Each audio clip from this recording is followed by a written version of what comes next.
Muy bien. Se reparten las Bueno, tareas. sí, sí, sí. Bueno, ya arranqué a grabar, así le queda a las chicas. La idea es entonces, como le venía diciendo a Leo, de poder profundizar un poquito más en lo que ya vimos, porque como verán en la clase anterior, cuando la habían grabada, quedaron algunas dudas. Tal vez también pasa que en la primera clase, o por lo menos me pasa a mí, que intento, bueno, ya dar el primer texto. Es como, bueno, arrancamos con todo y a veces es necesario tomarse más tiempo al principio. Y después sí, es como les digo siempre, a partir del segundo módulo ya fluye mucho más y es más fácil de entender, pero este primero capaz que nos va a llevar un tiempito más. Y está bien que pase así porque, eh, nada, en realidad es mucho más complejo. Después cuando ya estamos en la historia de Uruguay, que ya arrancamos en el módulo 3, en el 2 ya hay algo, ahí, bueno, podemos visualizarlo más, más cercano, digamos. Cuando hablamos de teorías o de corrientes como más grandes, acá estamos hablando de historia y de historias, ahí capaz que confundo un poco más. Además de que tenemos dos autores que son, que lo vamos a ver durante toda la carrera, que es Nietzsche y Foucault, los amigos acá de Leo. Entonces está, es una, tienen como formas de pensar mucho más complejas. Entonces, bueno, la idea es profundizar un poquito en qué vinieron a bueno, a traer ellos, ¿no? En todo esto de la historia crítica de la psicología. Bueno, un poco para introducir, que igual esto lo van a ver en la clase anterior también, lo que trae justamente este texto es diferentes enfoques de perspectivas críticas. Para poder explicar una perspectiva crítica, que es como una corriente que aborda la historia desde una posición, tiene que poder diferenciarse de la historia tradicional. Por eso van a ver continuamente que de repente dice, no sé, la historia es concebida de tal forma y después dice, pero desde una perspectiva crítica tal otra. Bueno, nosotros lo que tenemos que ir haciendo, o el ejercicio que tenemos que ir haciendo, es ir haciendo esas diferencias mentales. Después vamos al final yo les agregué como un cuadro comparativo y ahí vamos a ver, bueno, qué dice cada una. Pero la idea es que ustedes cuando lean el texto vayan viendo esa diferenciación. Cuando el autor dice, no sé, en la parte de nicho de Foucault, bueno, pero no sé, propongo verlo de tal manera o tal otra manera, o piensen que tal cosa. Ahí es donde hay que poner bien la mirada, ¿está? Acá puntualmente, cuando se empieza a hablar de perspectiva crítica, va a estar Nietzsche y Foucault trayendo el concepto de genealogía y el concepto de arqueología del saber, que son como dos formas de explicar y abordar una perspectiva crítica de la historia, ¿está? Ahora igual lo vamos a ver. Esto es como, bueno, como de qué va el texto en realidad. Vamos a arrancar directamente en esta diferenciación. ¿Por qué plantea una historia crítica de la psicología? Porque dice que la historia tradicional, ahí ya vayan haciendo un punteo, suele presentarse como una narrativa lineal, acumulativa y legitimadora. Esto de, por ejemplo, como les decía, como hablaba con Leo antes de grabar, bueno, no sé, aparece. Freud en 1903 escribió el análisis de los sueños, por ejemplo, ¿no? No sé, luego profundizó en o siguió desarrollando tal teoría del inconsciente. Y en realidad, ¿cómo sabemos que realmente fue así? O sea, es como difícil de pensar que Freud nunca antes de 1903 había hablado de los sueños. De hecho, lo hizo. ¿Está? ¿Se entiende a lo que voy, Leo? Sí, sí, como legitimar algo, digamos, sí, Claro, el como... legitimar es decir, bueno, esto es lo verdadero, pero la historia crítica dice, che, pero hay que empezar a fragmentar esto, porque estamos dentro de la psicología. No estamos en, de repente, una ciencia más dura que pueda realmente decir, bueno, tal día se hizo tal experimento. Acá estamos hablando de una ciencia humana, social, que va cambiando en la medida en que cambia el contexto también. ¿Está? De a poquito van a ir hilando. Vamos a ir un poco más. Dice que esta forma de ver a la psicología como esta narrativa lineal, acumulativa, legitimadora, omite los conflictos, las rupturas, las condiciones sociales y, bueno, todo lo que va construyendo los saberes psicológicos. ¿A qué refiere? No va a decir, Freud se encontró ante el problema de que mucha gente no le creía. Generalmente no lo dicen, o si lo dicen muy entre líneas. Pero la historia tiene mucho de esto también. También tiene mucho de las condiciones sociales. Según de hecho lo hemos visto en historia en general, ¿no? En cada etapa evolutiva se dan diferentes procesos por esto mismo de las condiciones sociales. No es lo mismo contar una historia previa a la dictadura en Uruguay que posterior. Posterior va a haber otras maneras de ver las cosas, por ejemplo. Según el texto, muchas historias de la psicología, especialmente en Uruguay, han sido contadas por los propios actores del campo con un fin identitario y legitimador, lo mismo que venimos diciendo. No sé, en este caso, ¿cómo se llama este hombre que siempre nombran? Ay, no me sale el nombre, que fue rector de la universidad. No me sale. Me sale Marcarián, pero no es. Bueno, nada. Obviamente, si están, la historia la cuenta alguien que está dentro de esos procesos, va a contar desde su lugar. Esto de las historias recurrentes que también hablamos y ahora lo vamos a retomar. ¿Se va entendiendo un poquito más por dónde va, Leo? Sí, o sea, no te quiero decir sí 100%, pero está No. más o menos ahí. Vamos a dividir siempre nuestra mente en historia tradicional, que es la historia que estamos acostumbrados, a La ese libro. historia, claro, esa historia que te dicen y vos te la crees, no Ahí sé. va, perfecto, es eso mismo. Y Como después vos la decís, otra es como que va más a los detalles, a ver si es o no es, a tal las como lo dice. rupturas, a las críticas, al contexto social, a por Y qué legitimamos. ahí es como que desmiente un poco también, puede ser. Sí, va Esa más es una allá. historia crítica, entonces. Ahí va. De hecho, cuando empecemos el texto de Nicholas Rose, es un autor crítico. Entonces va a traer como varios puntos a discutir justamente, ¿no? Ok. Vamos un poquito más entonces. Se recurre al pasado como una forma de validar el presente profesional, lo cual genera historias recurrentes, que refuerzan lo que ya se considera correcto o natural. Hay una historia, digamos, tradicional, y aparecen estas historias recurrentes de esos autores que forman parte, como esta persona que les quería nombrar que no me salía. No sé por qué me sale Chávez, no sería Chávez tampoco. Carrasco, ahora sí. ¿Vieron que Carrasco lo nombran un montón en psicología?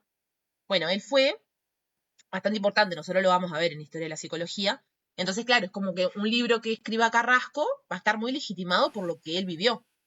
Por eso también es una historia, una narración puntual.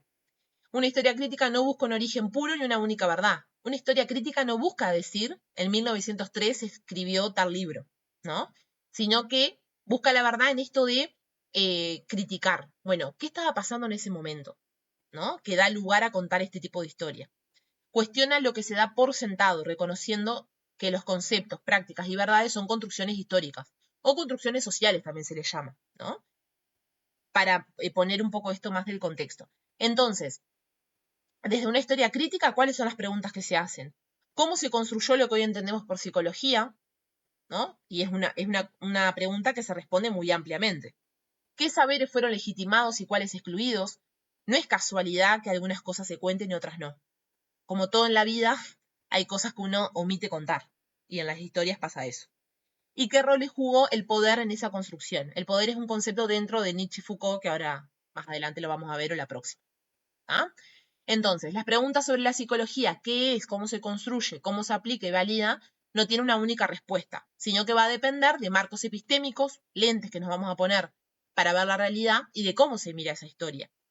En la clase pasada yo les daba el ejemplo eh, según quien cuente la historia, es qué va a tener esa historia. Y yo les decía, bueno, piensen en su propia trayectoria educativa.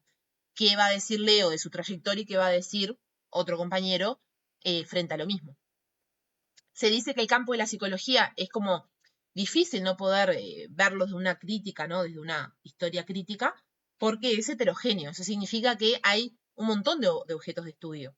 En este caso, no sé, como por ejemplo, no sé, en el psicoanálisis se estudia los procesos inconscientes que se dan en las personas, en el TCC se estudia la conducta humana, ¿no? La conducta observable, en la psicología social los procesos que se dan a nivel social, los cambios, las transformaciones. A eso va con los diferentes tipos de estudio. Entonces, ¿realmente podemos desde ese lugar contar una sola historia con fechas y todo muy cuadrado? No, viene a decir la historia crítica. La historia de la psicología ha sido contada muchas veces por sus propios protagonistas a través de relatos que tienden a legitimar el presente, esto ya lo dijimos, y que consolida una imagen de una profesión unificada y progreso constante. Es como que cuenta, cuenta desde un lugar como de la perfección y además que siempre está en progreso, como dice acá, progreso constante, siempre está avanzando. No cuenta las rupturas y los problemas y los conflictos. Estas son las llamadas historias recurrentes que trae Canguilhem No creo que se lo pregunten directamente en el examen, pero está bueno igual saberlo. Que nada, que cuentan una versión ordenada y positiva sin contar conflictos y continuidades, como ya venimos diciendo. A esto mismo, Klappenbach, que también lo nombra el texto, le llama tradiciones historiográficas, que son reconstrucciones del pasado para justificar posiciones actuales dentro del campo académico profesional. Más o menos es lo mismo, pero con diferentes conceptos. Un poco más de las historias recurrentes. Bueno, ya lo dijimos. Legitiman el progreso, el presente profesional, institucional o disciplinar. Refuerza una visión lineal. No hay problemas, no hay conflictos. Se centran en figuras míticas o pioneras y suelen buscar un origen fundacional. Por ejemplo, en el caso del psicoanálisis, si bien no es una figura mítica, es una figura muy importante Freud, ¿no? Por ejemplo, si yo les pregunto a ustedes quién es el padre de la psicología o quién es el padre del psicoanálisis, no dudan de que es Freud, pero en realidad no fue Freud. En realidad fue Brewer, por ejemplo, quien empezó a trabajar con las histéricas. No sé si vos te acordás de eso, esa parte de teoría, Sí, Leo. sí, sí, sí. Está. Bueno, sí. Entonces, claro, para nosotros lo legítimo es que fue Freud porque es una figura conocida. Pero en realidad estuvo James antes, estuvo, ¿cómo es este otro? Weber, como les dije, y no me sale el otro, que ayer justo estuve dando esa clase.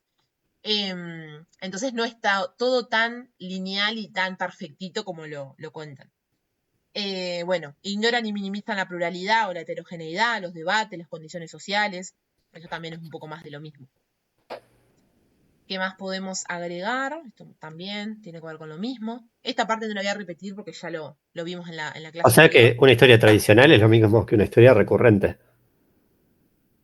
Claro, Sí, sí, sí. ahí va, ahí va. Dentro de la historia tradicional, lo de historias recurrentes, dos autores, el autor en realidad Canguilhem, lo trata como historias recurrentes, que le llama Ah, a esto de presentar una versión ordenada y positiva del pasado, y Klappenbach le dice tradiciones historiográficas, pero es lo mismo, bien, está. ¿no?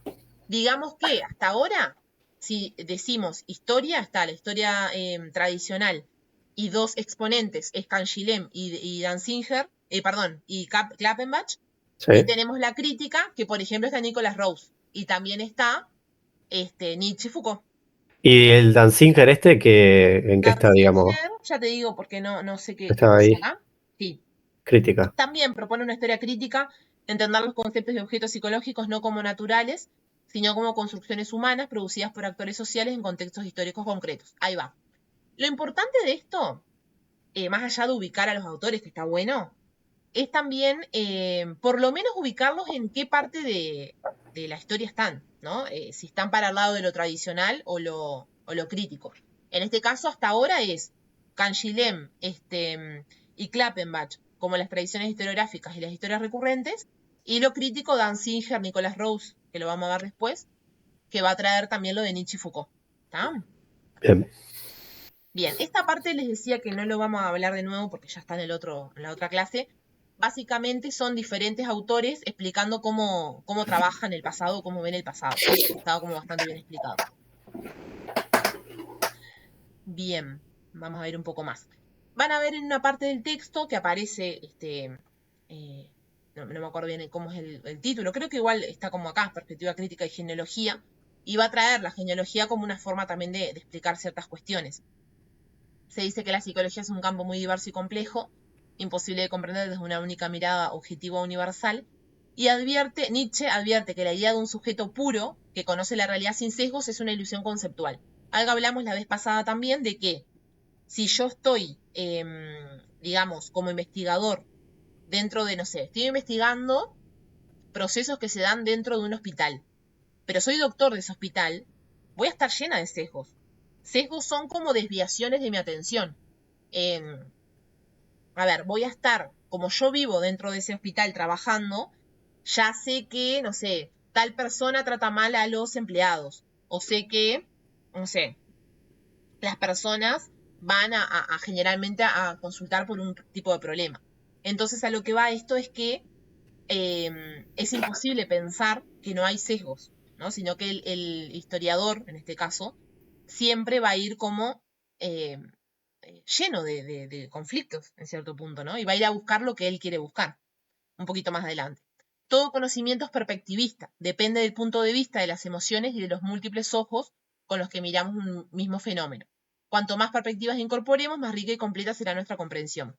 Nietzsche, desde este punto de vista, no busca justamente objetivar o decir esta es la historia perfecta, digamos, sino que nombra esta parte de, che, hay subjetividad a la hora de contar historia. No es todo tan lineal como lo venían planteando las historias tradicionales. Después dice, la historia tradicional, por ejemplo, la historia metafísica, busca una objetividad suprahistórica. Intenta ordenar el pasado en una cadena lineal de causas-efectos, eliminando su complejidad, multiplicidad y azar. Nietzsche critica esta visión totalizante y propone que la historia debe romper esa continuidad, mostrar sus fisuras, acá serían los problemas, los conflictos, y rescatar lo micro, lo fragmentario y lo particular. Todo esto tiene que ver con el contexto, ¿no? Lo micro, lo fragmentario es como, bueno, ser crítico también es ir a lo chiquito. No, puede haber un suceso pequeño, pero que generó mucho ruido, digamos, o cambiaron muchas cosas. No quedarse solamente con lo enorme, sino también con esos pequeños detalles. Después acá creo que fue Leo la otra vez que te quedaron algunas dudas, donde decía que el historiador debe descender de la mirada universal y abordar la historia desde lo concreto y lo pequeño, formulando lo conocido de una forma nueva que revele significados más profundos. Esto implica una práctica historiográfica o recurrente que recorre la historia como un palacio vasto y fragmentario que nunca podremos abarcar completamente. Básicamente dice, desde la historia tradicional no podemos abarcar todo. ¿Por qué? Porque vamos a ir con una mirada buscando lo perfecto, buscando lo lineal. Y desde lo crítico queremos entender todo lo otro. ¿Se entiende? Sí, Por ejemplo, este ejemplo de Freud que les decía. No queremos quedarnos con Freud es el padre de la psicología o del psicoanálisis. Queremos ver con quién trabajó Freud. Bueno, en realidad entonces ahí entendemos que Freud no es tan así como lo pintaron, por ejemplo. La genealogía propuesta por Nietzsche y retomada por Foucault es una forma de historia que vincula pasado y presente en relación con los problemas actuales. No busca un origen puro ni una esencia, no busca decir en 1900 pasó tal cosa, sino que muestra lo que somos hoy y creemos es resultado de estos procesos históricos azarosos, conflictivos y contingentes. La genealogía se opone a la idea de valores universales como la razón o la moral y estudia estos valores que se construyeron históricamente cuestionando su legitimidad y su valor. De alguna manera la genealogía amplía la mirada, ¿no? Es como una herramienta que se utiliza desde la perspectiva crítica para romper un poco con esto tradicional. ¿Tá? Es como una herramienta, justamente. Foucault amplía el concepto de la idea de procedencia y dice que no hay un origen único, sino múltiples comienzos dispersos y heterogéneos que fragmentan lo que pareció unificado. Cuando veamos no, porque con ustedes no voy a dar esa parte, pero en teorías, ponele, cuando empiezan a trabajar, ya sea psicoanálisis o TCC, ven un montón de autores que estaban trabajando lo mismo en diferentes lugares, ¿no? Entonces, es un poco eso, ¿cómo vamos a decir que en 1900 se descubrió tal cosa si podría estar pasando en otros lugares al mismo tiempo? Y no por eso vamos a tener toda la información si hay muchas personas contando una historia sobre eso. Entonces, desde lo crítico no buscamos origen, sino que se busca, como dice acá, trazar discontinuidades y configuraciones a lo largo del tiempo, y agrego acá, y dentro del contexto sociohistórico. Creo que ahora se va entendiendo más, ¿no? Estoy yendo sí, rápido porque, como ya sí, les lo digo, entiendo, sí. no quiero que las chicas vean después y vean lo mismo, ¿tá? Vamos un poco más. Si recuerdan, bueno, en tu caso, Leo, que ya estuviste estudiando esto, Foucault trae dos conceptos, arqueología y genealogía, que lo escribí mal. Bueno, como arqueología trae que la arqueología es un enfoque metodológico que sirve para hacer un análisis de los discursos como formaciones históricas con reglas propias. Y busca identificar justamente esto. La arqueología, entonces, es una herramienta que usa la historia crítica para escribir una historia crítica, ¿no? Para buscar estas discontinuidades, como dice acá, mostrando y fundamentando que lo que parece un continuo o lo que parece lineal, en realidad es fragmentado. Está como cortado porque no hay una fecha puntual, digamos. Entonces, un poco para entender más, les agregué esta parte que antes no la había puesto. ¿Qué estudia la arqueología como ciencia? Los discursos científicos, jurídicos, médicos y psicológicos. Podemos verlo como en diferentes casos. Las regularidades que estructuran estos discursos, qué se puede decir, quién puede hablar, con qué autoridad, en qué contexto. Nosotros no vamos a creerle a un ingeniero hablando de medicina. Le vamos a creer a un médico hablando de medicina, ¿no?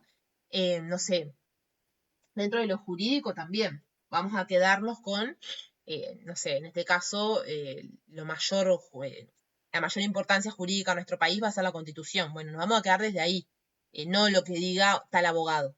Estoy dando ejemplos al azar porque lo que se me vino, pero un poco va por ahí. Y también estudia las condiciones de posibilidad que permiten que estos enunciados aparezcan y otros no. Esto es también un poco de este concepto de poder, ¿no? De algunas cosas van a aparecer porque conviene que aparezcan y otras no van a aparecer porque no conviene. Hay como un tema de poder ahí según donde estemos parados. Dentro de lo psicológico, cuando veamos la historia de la psicología en Uruguay, vamos a ver algunas cuestiones. Bueno, estas cosas se dieron, pero no se dieron a conocer, porque hay cosas que dejan mal parada la psicología, por ejemplo, o las cuestiones médicas también. Probablemente en algún momento se hicieron estudios o procedimientos que no eran muy humanos, y hoy se habla mucho de humanizar a la salud, ¿no? Un ejemplo como para que puedan ver ahí esa cuestión. Entonces, desde el lado de la arqueología, en vez de estudiar el desarrollo del concepto mente, por ejemplo, esto es un ejemplo, ¿no?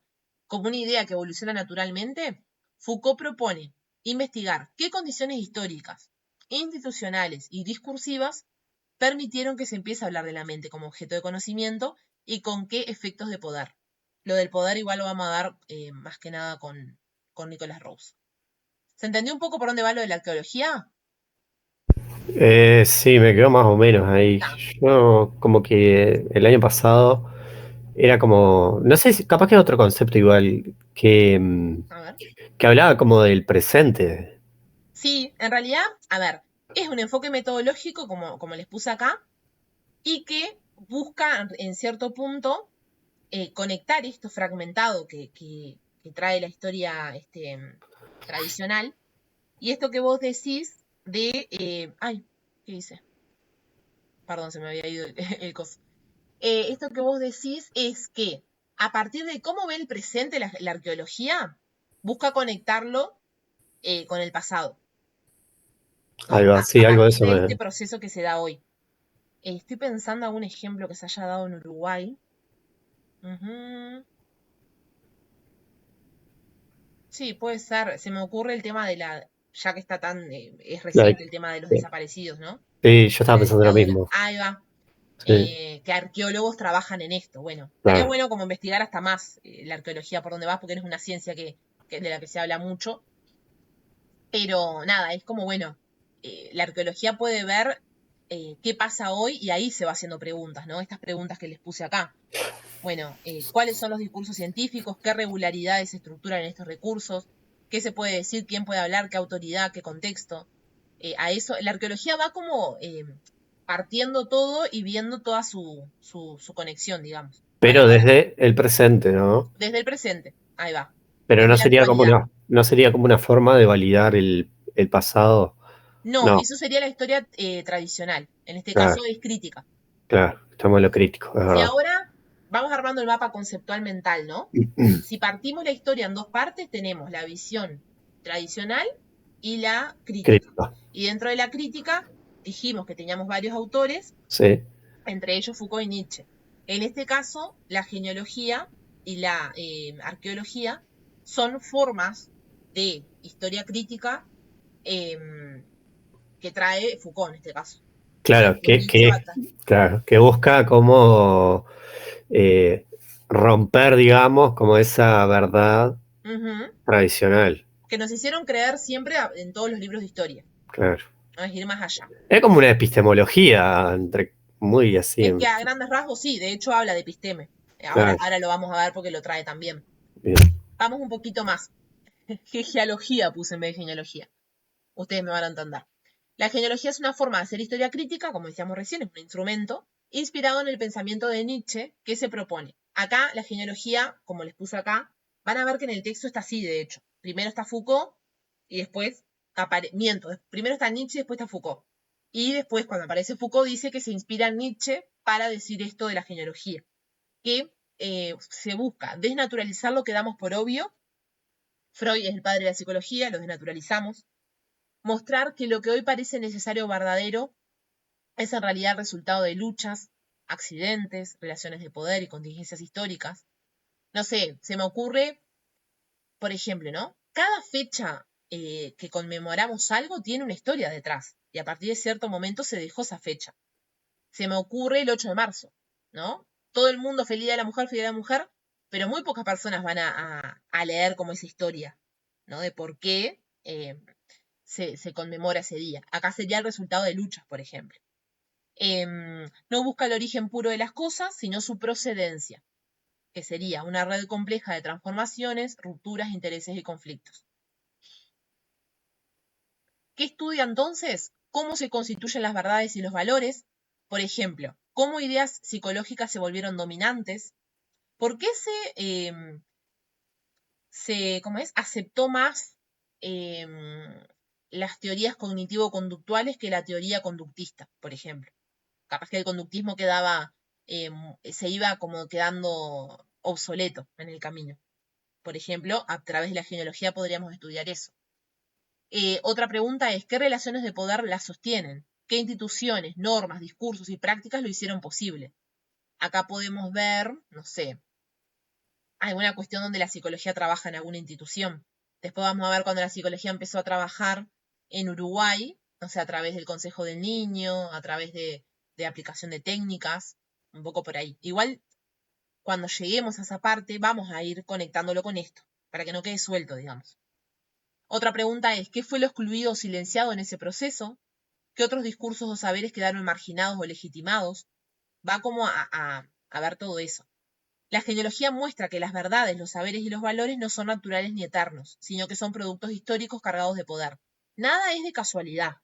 Cuando algo se cuenta de cierta manera es porque conviene a esa persona que lo está contando o a una institución, por ejemplo, o al Estado.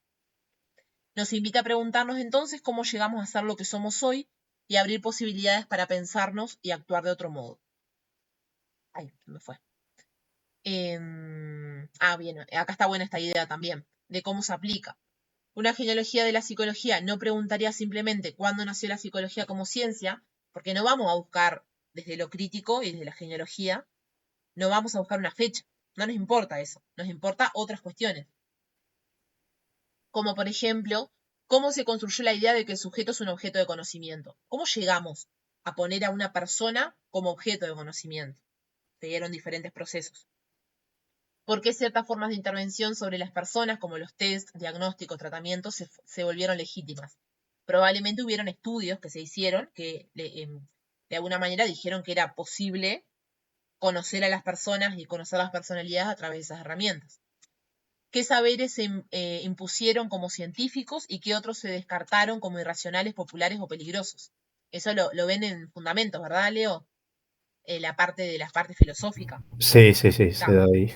De cómo, bueno, la psicología tiene mucha base en la filosofía, pero cuando estaba muy pegado a la filosofía, un poco se descreía. Era como, bueno, esto que estás diciendo no tiene ni pie ni cabeza. Cuando aparece el positivismo lo va legitimando de alguna manera. ¿Qué más? Bueno, acá sigue hablando un poco de la genealogía como método. Eso más o menos es lo mismo. Esto también lo dimos la vez pasada. Déjame ver bien a dónde nos quedamos. Bien, acá en episteme y dispositivos. Este creo que es la última parte del texto, de hecho. A ver. Ahí va, sí. Foucault, después que da el concepto de genealogía y el concepto de ¿cómo era? Arqueología. Arqueología. Ahí va, trae el concepto de episteme. Hoy hablabas un poco de esto vos. Foucault utiliza el concepto de episteme para referirse al conjunto de condiciones que en un tiempo y cultura determinada hacen posible cualquier tipo de conocimiento. La episteme define cómo se organizan y legitiman los saberes en una época, como una forma de verlos desde ese lugar. Relacionado con esto, el concepto de dispositivo, que es una red compleja y heterogénea que incluye leyes, instituciones, espacios, normas, discursos, acá tiende a confundir el concepto porque, claro, como es dispositivo, nosotros nos imaginamos una computadora, o nos imaginamos un celular. Y acá hablamos de todo esto, de este conjunto de cosas, como las leyes, instituciones, etc. Estos elementos, serían estos que nombré recién, se relacionan entre sí de forma estratégica y cambian con el tiempo. El dispositivo entonces funciona como un sistema que articula saber, poder y subjetividad.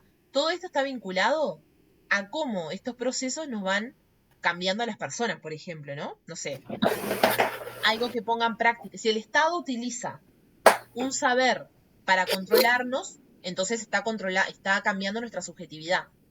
No sé si recordás, Leo, vos que ya estuviste con historia, en aquella época donde se buscaba dominar a los cuerpos, por ejemplo, a través de el control de la natalidad, a través de poner vacunas, ¿te Ah, acordás? sí, sí, sí, sí. Todo esto habla un poco de esto.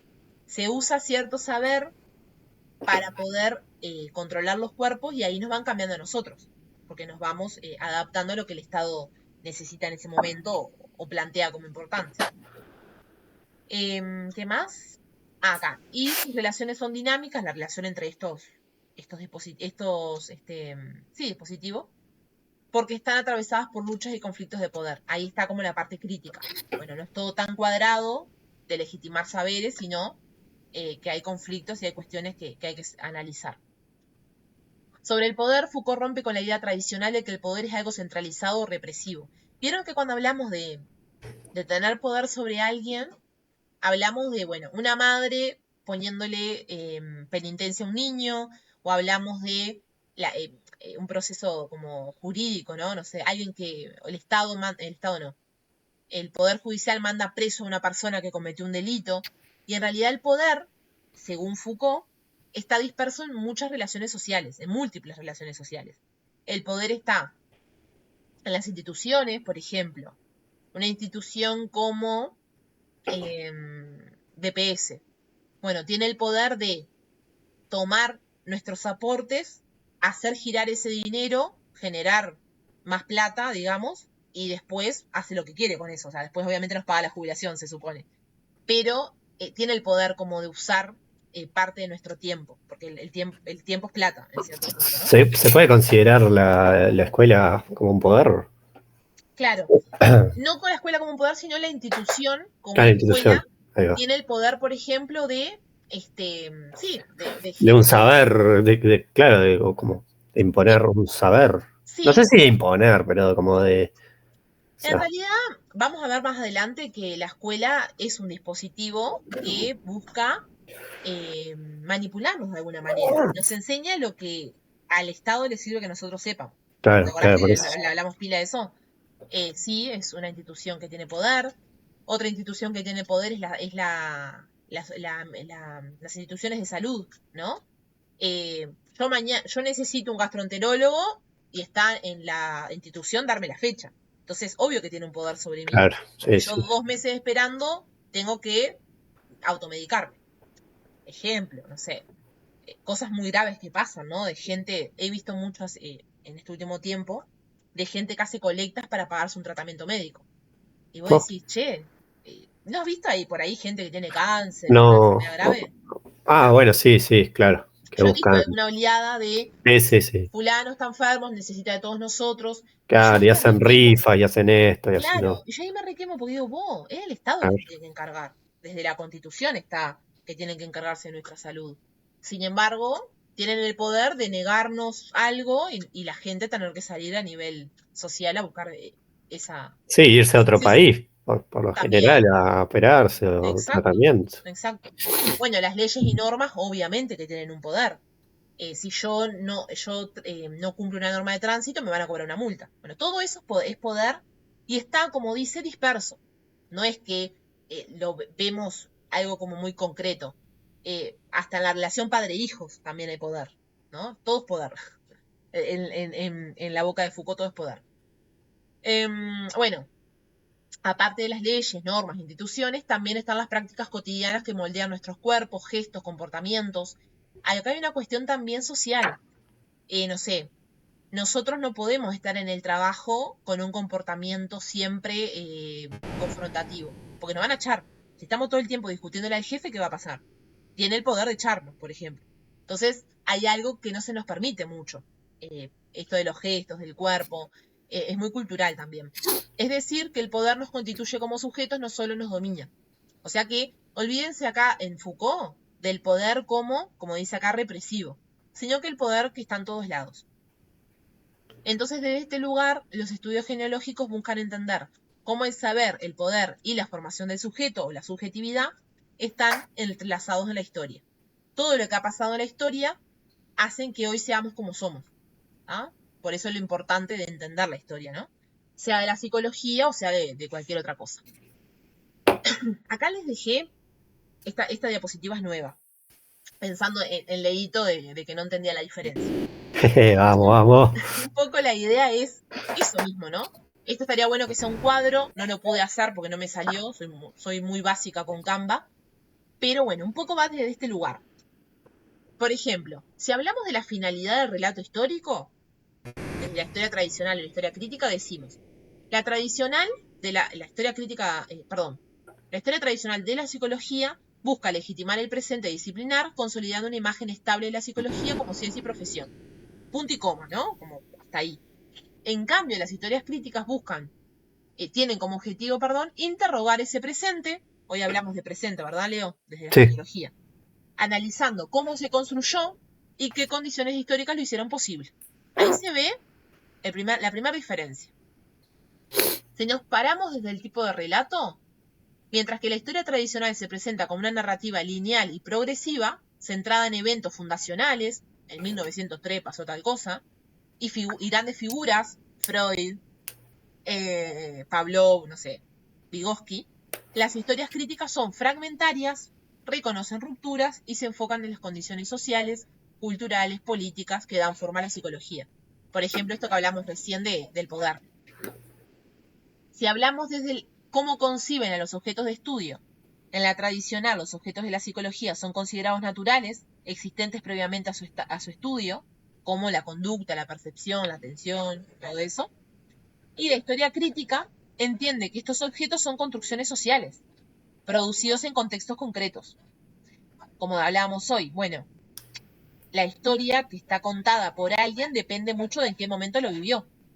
Si fue antes de la dictadura, después de la dictadura, en medio de la dictadura, por ejemplo. Los protagonistas del relato, en el tradicional, son los pioneros, los fundadores, ay, acá se me quedó cortado. Pero más o menos eso. Los pioneros y los fundadores, ¿no? José Pedro Varela en 1900, ¿no? Como desde ahí. En cuanto a la función del pasado, para estas dos tipos de historia, digamos, formas de historia, para las tradicionales el pasado es fuente de identidad y legitimación. En el pasado está la verdad, básicamente, así como es contado. Desde la perspectiva crítica, el pasado se revisita para revelar discontinuidades, tensiones, exclusiones y luchas que configuran la psicología actual. La crítica, como dijimos, critica y trae los problemas sobre la mesa. No dice que es todo perfecto. En cuanto a la relación con el poder, la tradicional naturaliza o ignora las relaciones de poder implicadas en la construcción del saber psicológico. Y las críticas, porque está influenciada por Foucault en cierto punto, entienden que el saber psicológico está profundamente entrelazado con dispositivos de poder y procesos de subjetivación, lo que dimos recién, ¿no? Como el poder está en todos los procesos que vivimos las personas. Desde las corrientes, o si pensamos qué corrientes están afines con qué tipo de historia, la tradicional está asociada con el positivismo, con las historias internalistas y con tradiciones como la anglosajona y psicoanalítica, en sus versiones más institucionales. Así está como en el texto, igual no es hiper importante que sepan de qué va. Las historias críticas se apoyan en corrientes como la genealogía de Nietzsche y Foucault, la historia social y cultural, los estudios de ciencia y tecnología. Es más actual también, ¿no? Historia crítica. Y desde el modo de producción del saber, en la historia tradicional el conocimiento se concibe como neutral, objetivo y universal. En cambio, las historias críticas entienden que el conocimiento siempre situado, dependiendo del contexto histórico, por ejemplo, contingente y atravesado por intereses políticos, sociales y culturales. Lo que les decía hoy, si se cuenta algo o no se cuenta algo, es por algo. No es casualidad, digamos. A ver si les puse algo más. Esto es lo de verdadero o falso, creo que algo lo vimos. Esta parte de los que yo les voy a dejar acá es para que ustedes hagan una práctica. No son preguntas que no son de los exámenes en realidad. Es a través de una aplicación. Pero nada, yo les dejé acá como para que ustedes puedan ir haciendo un checklist de ir probándose qué tanto vienen entendiendo algunas cuestiones. Pero bueno, sobre epistemes, sobre dispositivos, sobre el poder. Estaría bueno que después lo practiques, Leo. Sí. Y ahí vas a ver si entendiste puntualmente. Acá les dejo también el glosario. Ah, estaban las respuestas ahí también. Sí, sí. Ah, Sí, sí, porque la idea no es, claro, sí, sí. después sí, cuando hagamos la práctica vamos a ir fundamentando, pero acá la idea era que ustedes se vayan autoevaluando de alguna manera. Bien. ¿Tá?